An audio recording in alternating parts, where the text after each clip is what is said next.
Tissue.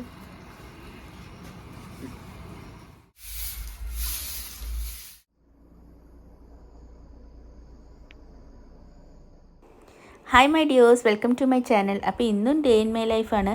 തങ്കത്തിന് സ്കൂളിലെ ദിവസത്തെ എൻ്റെ ഒരു ഡേ ഇൻ മൈ ലൈഫ്.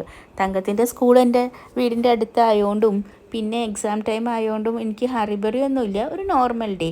അപ്പം ഞാൻ രാവിലെ എഴുന്നേറ്റ് കുളിച്ചിട്ടുണ്ട്. പൂജാമുറിയിൽ പൂ വയ്ക്കാൻ വേണ്ടിയിട്ട് ഒക്കെ പൂ പറിക്കുകയാണ് കേട്ടോ.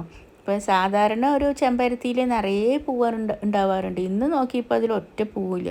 അപ്പോൾ ഞാൻ കുറച്ച് മഞ്ഞപ്പൂവും വേറൊരു തരത്തിലുള്ള ചെമ്പരത്തിയും ഒക്കെ പറിച്ചിട്ട് പിന്നെ കുറച്ച് തുളസിയും പറിക്കാമെന്ന് വിചാരിച്ചു. അപ്പോൾ ഈ കളറുള്ള ചെമ്പരത്തി നിറയുണ്ട്, ഒരു പീച്ച് കളറ്. അപ്പോൾ അതൊക്കെ പറിച്ചെടുത്തതിന് ശേഷം ഞാൻ കുറച്ച് തുളസിയും പറിക്കാം. പിന്നെ കുറച്ച് തെച്ചിയും ഉണ്ട്. തെച്ചിയാണെങ്കിൽ ഇപ്പോൾ നിറയെ പൂത്തിട്ടുണ്ട്. അപ്പോൾ ദേവിമാർക്കൊക്കെ തെച്ചി വയ്ക്കാം, കൃഷ്ണന് തുളസി വയ്ക്കാമെന്നൊക്കെ വിചാരിച്ചിട്ട് അതൊക്കെ പറിച്ചെടുത്ത് വയ്ക്കുകയാണ്. അപ്പോൾ എന്നെക്കൊണ്ട് പറ്റണ ദിവസമൊക്കെ ഞാനിതുപോലെ പൂവൊക്കെ വയ്ക്കും. അല്ലെങ്കിൽ മിഥുനും വയ്ക്കാറുണ്ട് കേട്ടോ. അപ്പോൾ അതൊക്കെ വെച്ചിട്ട് വിളക്ക് കത്തിക്കുമ്പോൾ നമുക്കൊരു നല്ല ഐശ്വര്യം ഉള്ളതുപോലെ എനിക്ക് തോന്നും. നല്ലൊരു ഹാപ്പിനെസ് ഡേ സ്റ്റാർട്ട് ചെയ്യുമ്പോൾ. അത് പിന്നെ പൂജ ഏരിയ കാണാനും നല്ല ഭംഗിയാണല്ലോ.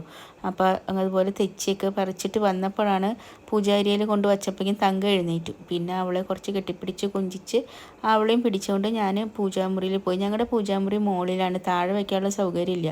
അങ്ങനെ ഞാൻ പൂവൊക്കെ വെച്ച് വിളക്കൊക്കെ കത്തിച്ചിട്ട് ചന്ദനത്തിരിയൊക്കെ കത്തിക്കുകയാണ് കേട്ടോ. തങ്കം പിന്നെ പ്രേ ചെയ്യാനൊന്നും വന്നിട്ടില്ല. അവൾ ഉറക്കത്തിൽ നിന്ന് എഴുന്നേറ്റിട്ടുള്ളൊരു മൂഡ് ഓഫിലൊക്കെയാണ്. അപ്പോൾ അങ്ങനെ നിന്നു. അപ്പോൾ ഞാൻ വിളക്കൊക്കെ കത്തിച്ച് ചന്ദനത്തിരിയൊക്കെ വെച്ചു. ചന്ദനത്തിരീൻ്റെ പൊടി നിലത്തേക്ക് വീഴാതിരിക്കാൻ വേണ്ടിയിട്ട് ഞാൻ അവിടെ ഇങ്ങനെ ഒരു പാത്രം വയ്ക്കുക. അപ്പോൾ അതിലേക്ക് കളക്റ്റ് ആവുമല്ലോ. എന്നിട്ട് ഞാൻ പ്രാർത്ഥിച്ചു. അപ്പോൾ പൂവൊക്കെ വെച്ചിട്ട് പ്രാർത്ഥിക്കുമ്പോൾ നമുക്ക് നല്ലൊരു ഡേ സ്റ്റാർട്ട് ചെയ്യുമ്പോൾ നല്ല എനർജറ്റിക്കായിട്ട് എനിക്ക് തോന്നും. അതിനുശേഷം ഞാൻ തങ്കത്തിന് ഇന്ന് കളർ ഡ്രസ്സാണ്, ഇന്ന് യൂണിഫോം അല്ല. അപ്പോൾ അതൊക്കെ ഞാൻ അയൺ ചെയ്ത് വെച്ചു. പിന്നെ അടുക്കളയിൽ കുറച്ച് പണിയൊക്കെ ചെയ്തു. തങ്കത്തിന് ഇന്ന് ബ്രേക്ക്ഫാസ്റ്റും ഇതിന് സ്പെഷ്യലാണ് കേട്ടോ, ബ്രെഡും മുട്ടയും. അപ്പോൾ അതൊക്കെ കഴിച്ചിട്ടുണ്ടായിരുന്നു അവൾ. ആ സമയം കൊണ്ട് ഞാനന്ന് കൊണ്ടുവിടണം. അപ്പോൾ ഞാനും ഒരുങ്ങി. എന്നിട്ട് തങ്കത്തിന് ഒരുക്കുവാണ് കേട്ടോ. തങ്കത്തിന് പിരികൊക്കെ എഴുതണം, കണ്ണൊക്കെ എഴുതണം എന്നുള്ളത് വളരെ നിർബന്ധമാണ്. അപ്പോൾ ഇല്ലെങ്കിൽ സുന്ദരി ആയില്ല, അങ്ങനെ ഒരു ടോണിലാണ് അവൾ പറയുക. സുന്ദരി അല്ല എന്നൊക്കെ പറയും. അപ്പോൾ പിന്നെ ഞാൻ കണ്ണൊക്കെ എഴുതി കൊടുത്ത്, കൺമഷി കൊണ്ടാണ് കണ്ണെഴുതണത്. കണ്ണൊക്കെ എഴുതി കൊടുത്തതിന് ശേഷം ഇങ്ങനെ തലമുടിയിൽ തേക്കണം. അപ്പോൾ അവളുടെ തലമുടി വളരുമെന്നാണ് അവളുടെ വിശ്വാസം. പിന്നെ അവൾ ഡാൻസൊക്കെ തുടങ്ങി അതിൻ്റെ ഇടയിൽ. എന്നിട്ട് ഇങ്ങനെ ഒരു വാലൊക്കെ ഇട്ട് കൊടുത്തു. കണ്ണെഴുതിയിട്ട് വാലിട്ടില്ലെങ്കിൽ അവൾ പറയും എൻ്റെ കണ്ണ് സുന്ദരിയല്ല, അങ്ങനെ ഒരു ടോണാണ്. അതെനിക്കിഷ്ടമാണ് കേൾക്കാൻ. അപ്പോൾ അതൊക്കെ ചെയ്ത് കൊടുത്ത് അവൾ അതിൻ്റെ ഇടയിൽ ഡാൻസും പാട്ടൊക്കെ ഉണ്ട്. എന്നിട്ട് ഞാൻ മാച്ചിങ് പൊട്ട് വേണം, അല്ലെങ്കിൽ അവൾ നമുക്കൊരു സമാധാനം തരില്ല. അപ്പോൾ ആ ഫൂഷ്യ പിങ്കിൻ്റെ ഒരു പൊട്ടും അതിന് താഴെ ഒരു വൈറ്റ് കളറുള്ള ഒരു പൊട്ടൊക്കെ കുത്തി തലമുടിയൊക്കെ വെട്ടാറായിട്ടുണ്ട്. തലമുടിയൊക്കെ ചീവി വെച്ചു. വയ്ക്കണതോ സ്ലൈഡ് വയ്ക്കണതോ ഒന്നും അവൾക്ക് ഇഷ്ടമല്ല. അപ്പോൾ അതൊന്നും വേണ്ടെന്നാണ് പറഞ്ഞത്. അവളുടെ ഇഷ്ടം. അങ്ങനെ ഞാൻ അവളെ സ്കൂളിൽ കൊണ്ടാക്കുകയാണ്. ഇന്ന് എക്സാമാണ്. അച്ഛനോട് ടാറ്റയൊക്കെ പറഞ്ഞിട്ട് അപ്പോൾ അച്ഛൻ ഞാൻ കൊണ്ടാക്കാൻ പോവാണ് കേട്ടോ. അപ്പോൾ തങ്കത്തിന് മിഥുൻ ബ്രേക്ക്ഫാസ്റ്റ് ഉണ്ടാക്കി ഞാൻ പറഞ്ഞല്ലോ. അപ്പോൾ ഞങ്ങൾക്ക് ഇന്ന് മിഥുൻ തന്നെയാണ്. ഇന്ന് ഓവർനൈറ്റ് ഓട്സ് അല്ല, ഇന്ന് മിഥുന് സ്പെഷ്യലായിട്ടുള്ള മുട്ടയും ബ്രെഡുമാണ്. അങ്ങനെ ഞാൻ തങ്കത്തിന് സ്കൂൾ കൊണ്ടാക്കി വന്നപ്പോഴേക്കും മിഥുൻ ബ്രെഡും മുട്ടയും ഉണ്ടാക്കുകയാണ്. അപ്പോൾ എനിക്കിത് അത്ര പെർഫെക്റ്റായിട്ട് ഉണ്ടാക്കാൻ പറ്റില്ല. പെർഫെക്റ്റായിട്ട് ഉണ്ടാക്കിയില്ലെങ്കിൽ മിഥുന് ദേഷ്യം വരും. അപ്പോൾ പിന്നെ എന്തിനാ ഒരു ദിവസം മിഥുനെ ദേഷ്യം പിടിപ്പിക്കുന്നത് വെച്ചിട്ട് മിഥുനോട് തന്നെ അങ്ങോട്ട് ഉണ്ടാക്കിക്കൊള്ളാൻ പറയും. എനിക്ക് ഇങ്ങനെ പരന്നിട്ടൊന്നും വരില്ല, അതിൽ അങ്ങനെ വരില്ല. സാധാരണ ഇതിൽ ഉള്ളിയൊക്കെ ഇടാറുണ്ടെന്നും ഇതിന് ഉള്ളിയൊന്നും ഇടുന്നു കണ്ടില്ല. അപ്പോൾ മിഥുന് ഇത് നന്നായി ഉണ്ടാക്കാൻ പറ്റുന്നതുകൊണ്ട് എന്നും ബ്രെഡ് മുട്ട എപ്പോഴൊക്കെ വീട്ടിലുണ്ടാക്കുന്നു. അപ്പം മിഥുനോട് ഉണ്ടാക്കിക്കൊള്ളാൻ പറയും. എനിക്കിങ്ങനെ മറിച്ചിടുമ്പോഴൊന്നും ശരിയായിട്ട് വരില്ല. അപ്പം മിഥുന് പെട്ടെന്ന് ദേഷ്യം വരും. അപ്പോൾ പിന്നെ നമ്മൾ എന്തിനാ വെറുതെ ദേഷ്യം പിടിപ്പിക്കുന്നത്, മിഥുൻ തന്നെ അവിടെ ഉണ്ടാക്കിക്കോട്ടെ എന്ന് വിചാരിച്ചു. അപ്പം മിഥുൻ പറയുക ഞാനിങ്ങനെ മിഥുനെ നന്നായി ഉണ്ടാക്കാൻ പറ്റും എന്നൊക്കെ പറഞ്ഞുകൊണ്ടാണ് തോന്നുന്നുണ്ട് കണ്ണ് വെച്ചു കരിഞ്ഞു പോയി എന്നൊക്കെ. ചിലപ്പോൾ ആയിരിക്കും കേട്ടോ. എന്നിട്ട് മിഥുൻ കണ്ട പിന്നെ അത് വീണു. അപ്പം മിഥുൻ പറയുന്നത് കണ്ണാണെന്ന്. അങ്ങനെ ഞങ്ങൾ ബ്രേക്ക്ഫാസ്റ്റ് കഴിച്ചു. ഞാൻ കഴിച്ചു. മിഥുൻ പിന്നെ സ്പൂൺ കൊണ്ടൊക്കെ കുത്തി കഴിക്കുന്നുണ്ട്. ഞാൻ പിന്നെ കൈ കൊണ്ട് വാരി കഴിച്ചു. കാരണം എനിക്കത് കഴിഞ്ഞ് അടുത്ത പണിയുണ്ട്. തങ്കം 12:30 ആകുമ്പോഴേക്കും തങ്കം വരും. അങ്ങനെ ഞാൻ ഇന്ന് കപ്പയാണ് കേട്ടോ, കപ്പ കുഴച്ചതെന്ന്. ചോറില്ല ഞങ്ങൾക്ക്. കപ്പ കുഴച്ചതും കുഞ്ഞമത്തിയാണ് കിട്ടിയത്. അത് ഞാൻ നേരാക്കി. കപ്പ കുഴയ്ക്കാൻ വേണ്ടിയിട്ട് ഞാനിന്ന് കുക്കറിലാണ് വെച്ചത്. പെട്ടെന്ന് പണി കഴിയുമല്ലോ.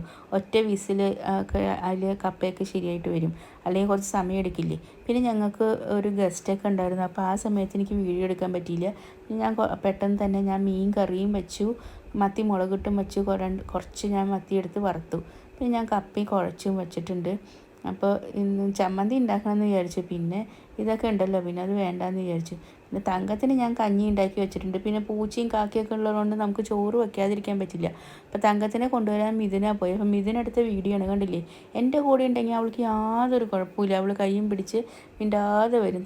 മിഥുൻ കൊണ്ടുപോകാനോ അല്ലെങ്കിൽ കൊണ്ടുവരാനോ പോയാൽ അവൾ ഇങ്ങനത്തെ ഓരോ വികൃതിത്തരങ്ങളൊക്കെ കാണിക്കും.